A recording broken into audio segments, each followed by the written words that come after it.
guys playing with a little bit of a chip on their shoulder. Do you sense that too? Is that something you guys talk to them about, or is that just something that kind of comes Yeah, naturally to them? we do. As one of our key components, about having that edge, that chip on your shoulder is what we want. And with that group, we've seen them really kind of band together, and we've kind of just tried to make them realize that it's going to have to be a group effort. They're going to have to play well together, and that's kind of how they've been practicing. Different guys step up different days. Different guys have shown the ability to make plays at those key times, and to me, they're going to have to be a great unit that relies on one another. We have a group of guys that are buying into playing with fanatical effort, and Coach Hagan's doing a tremendous job of getting their technique right, getting their get off right, and getting their hand placement and their feet and all those little things that matter. But the effort piece is the one variable that they completely control. And I've been really, really encouraged by their buy-in and the chip that they're playing with in practice. It's very evident. How's a guy like Leon Thornton, who played receiver last year, moved to corner late in the year, and now is at safety? How is he adjusting to that move? I think the recent move to safety has been a real good one for him. I think he's a big kid. He's 200 pounds and he's over 6 foot tall, and he goes from being a guy that as a safety he's a really good cover guy for us, and he's physical. So we just need some depth there at that position, and got some other guys that are dinged up. So really pleased actually today. Yesterday he got some good reps, and today he got some more reps, and that's what's going to take, guys like that he has great ball skills, being a receiver. He just wants to get on the field, so I'm really encouraged by his ability to step up and fill a void there. Another guy kind of moving around is Jake Robinson, moving inside on the line. How has he been doing? Good. I think you'd like to be able to solidify him a little bit in one or the other, but I think his skill set is such to where he's going to have to, at the end of the day, do both, and it's going to be situational as well.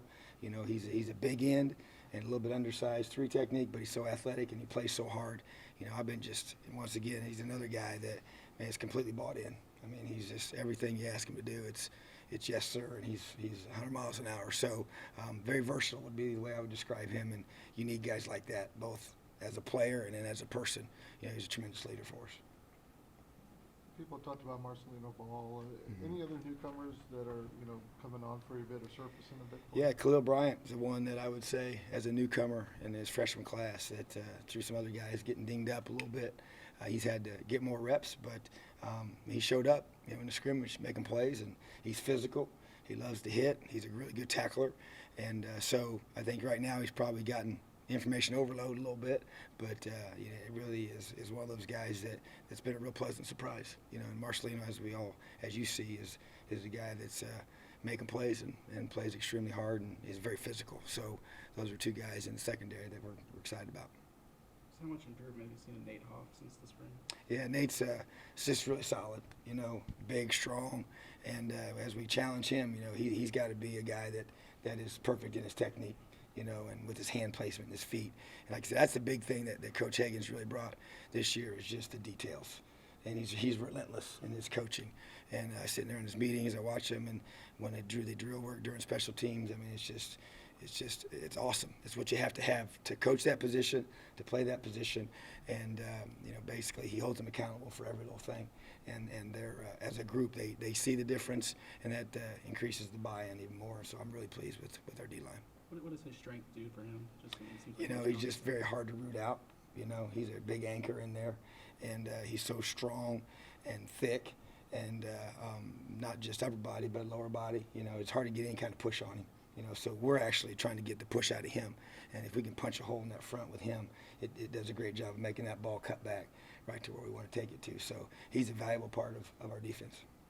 With the Husky position being the new position from this team this year, what are you looking from it initially on in the early season? Be a guy that's a playmaker, and we want to get a guy that's going to be in space at times, pressuring at times, and be able to cover at times, So those are kind of things that it's a critical position for us, and it kind of, as that guy's skill set develops and the things that he can do, it defines what we can do as a scheme. And so, being able to have multiple guys there, it's a long season. It's going to be a physical season. So, to me, that position right there really kind of will determine schematically how we look for the most part. Tom, I'm way back here.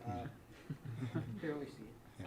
To play for you, what do you need from a player? What attributes do you want from a player, whether it's a recruit or a guy who's here now? Yeah, you know, first of all, for me, it's the ability to play for somebody other than yourself. You know, I think that's a key component for me. And I say, how do you figure that out? Well, you got to get to know